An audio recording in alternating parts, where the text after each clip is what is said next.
Hello, how are you? I am Burke and you're watching Angry Buzzard Autos.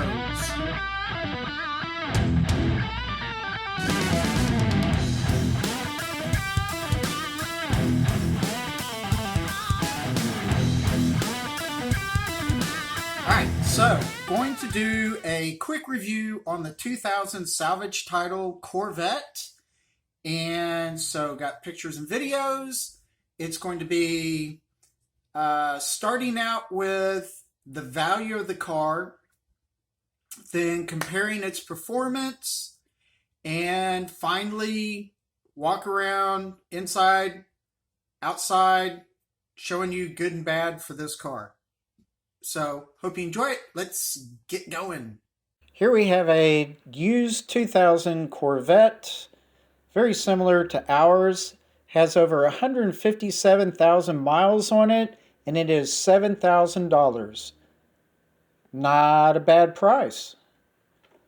Then we have another 2000 Vette, 159,000 miles for $9,500. And then here's another example. This is just right at $9,000, and it has 129,000 miles on it. So, like I said in a previous video, Kelley Blue Book will estimate a 69,000 mile Corvette, 2000 again, at about $11,000. And then for 140,000 miles, like this one had, it should be priced between $8,000 and $10,000. Once I found out a little bit more about the car and that it was a salvage title, it was certainly not worth $7,000 or even $8,000. So we waited until we could pick this car up for less, which ended up being $5,000. I thought I'd use the 2015 Silverado pickup as a comparison of power and how technology has changed over the years, and just exactly how the 2000 Corvette would stack up against a vehicle such as this. And you can see there's a very large weight difference of about 2,000 pounds, but the pickup does have substantially more horsepower, at least about maybe 75 or 80 horsepower, a lot more torque, 100 pounds more torque, and 0 to 60 is 7 seconds compared to the Corvette's 5 seconds. That's not too bad. This is a 2016 Silverado, regular cab, long tube headers, flex fuel, Hoosier slicks versus a Corvette C5 Z06. That is cammed and tuned with drag radials. So let's see what kind of flaws we can find. And let's begin right up here up front. So we have a bad headlight cover. So you've got this crease right here. See if I can, there you go. You see that there? When you look at the seams of the car, you'll be able to see not only the headlight cover being not quite positioned well, but the front bumper seam is not consistent. So it begins to get a little wider over here. Here you go. So you can kind of see the front bumper is not quite on there really well. These wheel wells, may not be able to see that. I'm going to turn you sideways for a second here. But these wheel wells are kind of eaten up in the front. Let's look around here. The roof is not in great shape. It's okay, but it's not great. And you can kind of see some of this is not positioned well anymore. And right here The window's actually indexed up fairly well right now, but typically there's a little bit of a gap right here. We got other paint issues. Like I said, it's kind of rainy out, so I don't know if you'll be able to see some of this. So there's that. Keep looking. You can kind of see the gap down here gets a little bigger. So these are things, you know, fender, hood, bumpers. You know, if a car's been in an accident, you're going to see these things not lining up very well. The rear is just like the front. There's our neighbor's puppy dog. Hi, buddy. Say hello. Good boy. All right, back to this. Yeah, that's okay. So the wheel wells in the back of the car are kind of okay.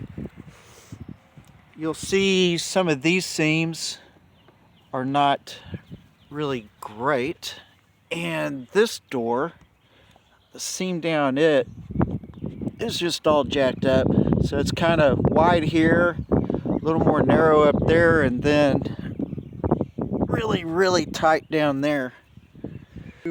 It does have a heads-up display, but that's not working.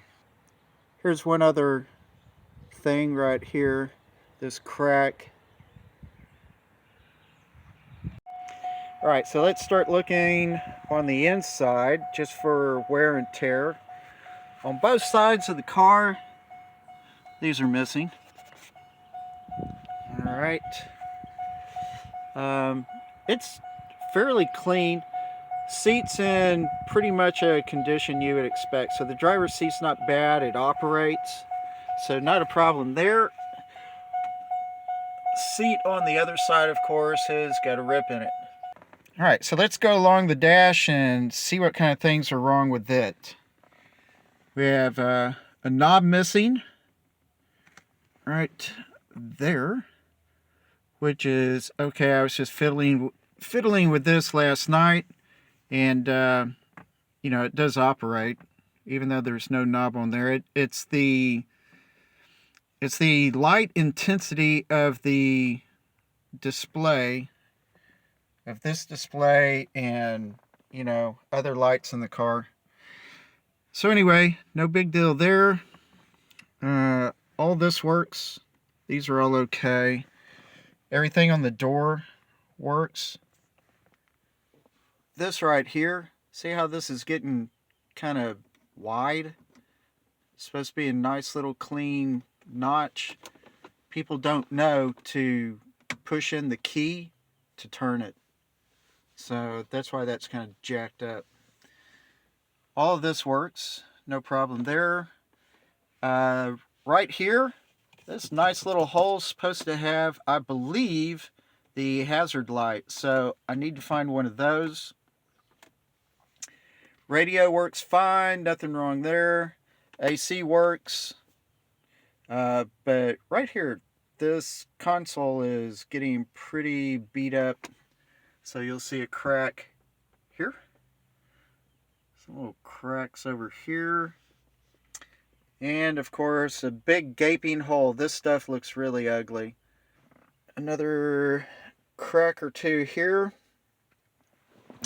And this thing is hideous. It's just all needs to be put back together or something. Most likely I will just buy a new one.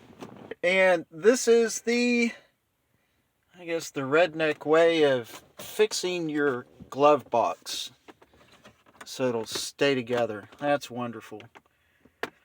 We got a wire hanging down there. Haven't even tried to look at that yet. So, and this seat here does not operate, which from what I understand, that is typical for these cars. Oh, and another great thing, somebody has taken the visors, that side and this side both. From what I understand on that, people really need these visors. Target top looks pretty bad, so we'll need to get this thing fixed up. And trunk space, it's kind of in bad shape. I mean, you know, it just needs putting back together and stuff. So the hatch, it needs some work as well. There's that.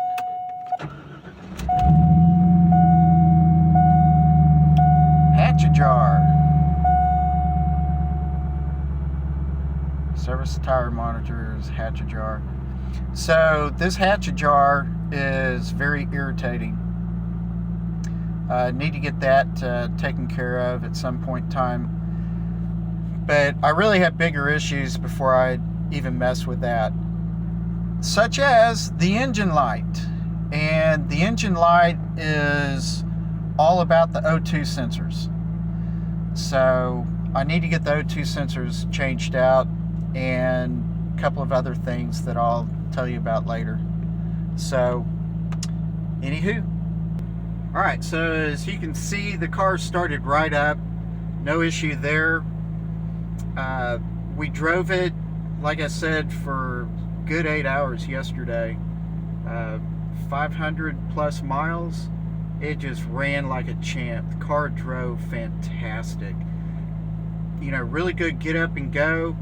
And we went through the hills and mountains of East Oklahoma, and it just did great. The torque, it was able to go up the hills with no issue whatsoever, and there's some pretty steep hills.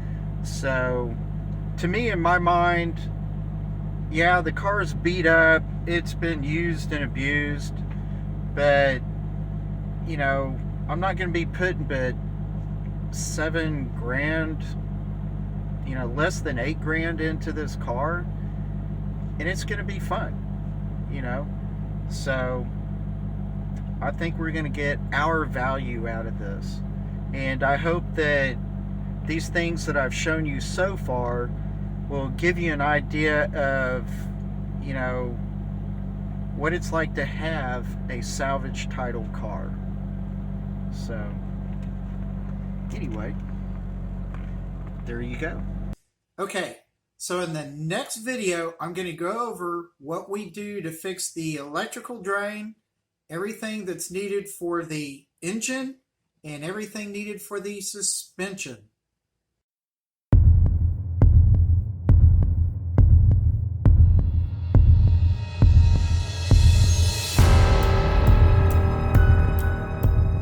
It was kind of fun to let y'all see how we validated buying this car and the value that it has. So y'all have a great day. See you later. Please subscribe and have fun. Bye.